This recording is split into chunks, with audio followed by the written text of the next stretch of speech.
Hey guys, I'm here to give a little recap or analysis of the hearing that we had here in Pennsylvania a few days ago, Thursday, so just 2 days ago. The Labor and Industry Committee of the Pennsylvania House of Representatives had a hearing on House Bill 262, which is the Right to Refuse Act.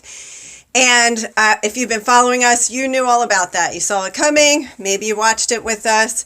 By the way, late that night while I couldn't sleep, I thought about why the sound wasn't working.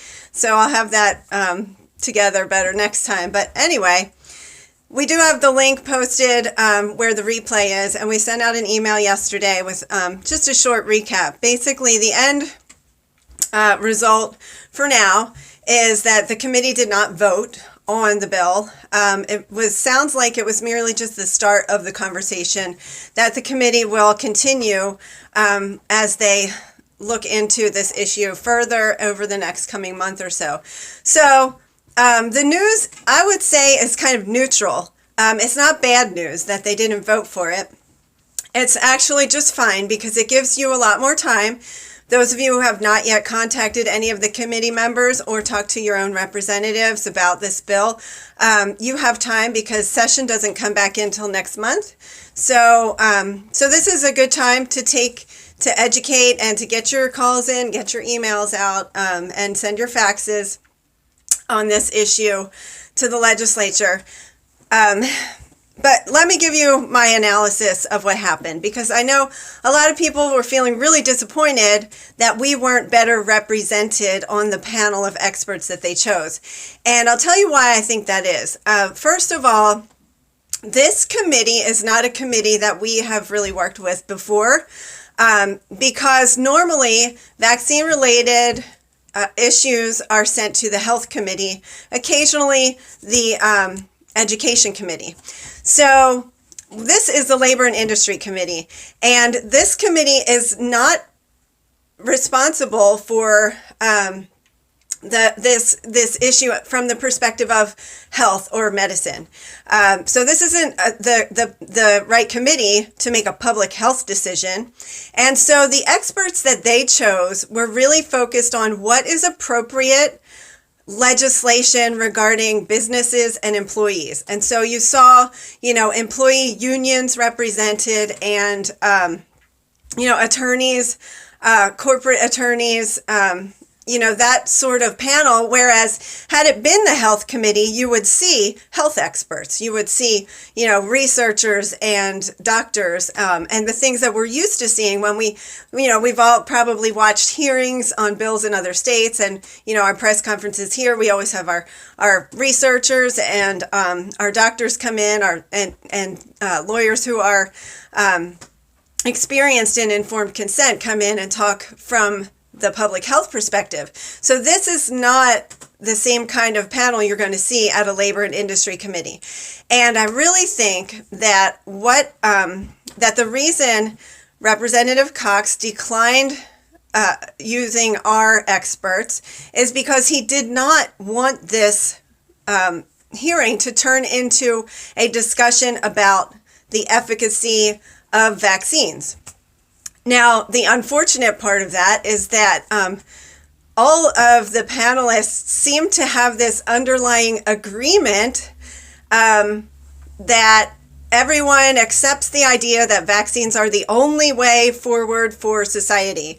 And that is really the most disturbing part of all of it. It kind of felt like, oh, that's already understood. So now how do we implement that truth, which is their subjective idea, not something that everyone in society accepts. Good news on that was if you watched until the end, which, it was hard. It was not pleasant. I was not in a great mood the rest of the day.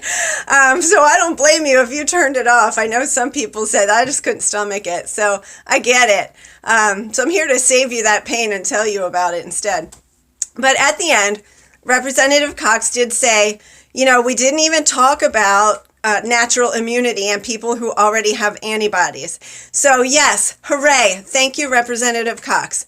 The good news also is that several of these representatives are also on the health committee, and we know them and we have relationships with some of them, and we have been educating them over years and years in Harrisburg. So they know, they are vaccine risk aware. They are aware of the need for informed consent and people's need to maintain the right to informed consent.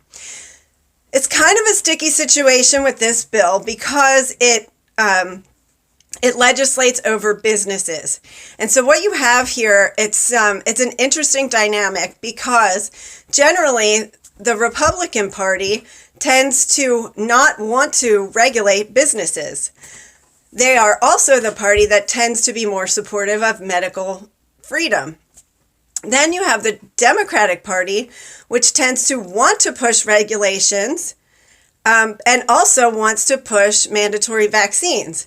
So this bill is a regulation, would be a regulation to not push vaccines. And so neither party's agenda really very clearly lines up with this bill and its intent. So at the end of the day, there's going to be more discussions. We don't know if this bill will move forward or not. But at this point, when it comes to, with regards to the COVID vaccines and the COVID tests, they are still only licensed under emergency use authorization. And so they cannot be mandated. However, private businesses who choose to try and mandate them have to then assume liability for any damages or injuries or death caused by that product. And you heard some of that discussion come up in the panel, in the hearing. And I think it was Representative Dawn Kiefer who came out and said, look, is this going to end up being a situation where the only people who can exercise their right to bodily autonomy are those who can afford a lawyer? That's not fair. That's not equal rights. That's not equality. And then we also have,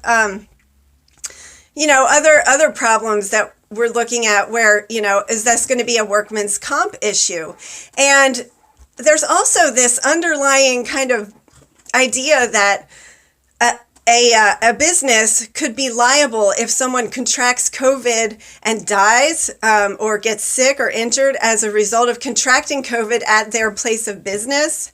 And as one of the attorneys said, that would be a hard case to win. I think what he said was, is that a winnable case? I don't know. And from what I've heard so far, there has been zero precedent set for that kind of thing. So we've had the flu for years and years. We've had years where the flu was really bad and people died, in large amounts. Was there ever a business that was sued for not having vaccinated employees and that leading to someone having the flu and dying? There apparently has never been a case. So that's going to be hard to prove, So it all seems to come down to, as most things do in Pennsylvania anyway, insurance. Do they want to pay for days off for employees who are sick, or do they want everyone to be vaccinated so they don't get sick days? I mean, let's look at that. I mean, really giving people a couple of weeks of paid sick time might solve a lot of these problems. But yeah, we're going to see how this plays out.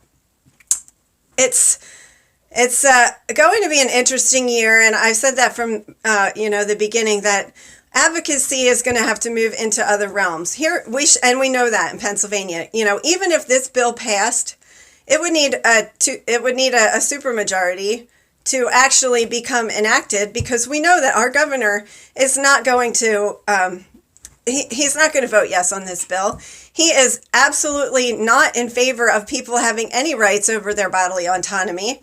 Except if you want to, change genders or have an abortion, but that's a topic for another day. But the governor he wants everyone to be vaccinated, and he's not going to support anything that might lead to people having the right to choose not to do that. So we have to look at other methods, and really, it's going to come down to grassroots. I mean, you guys are going to have the hard conversations with your family and your neighbors and your coworkers and your HR people. Okay, you're going to have to ask them the hard questions. Like, okay, if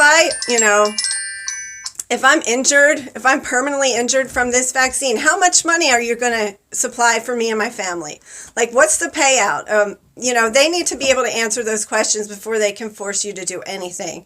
So it's going to be important that you band together. You're going to need to pressure your union representatives to allow you to, keep your jobs without having to be forced vaccinated. But this is grassroots time, guys. I mean, we can't rely on the legislature to secure our rights right now because there's the person at the top is just not going to work with us.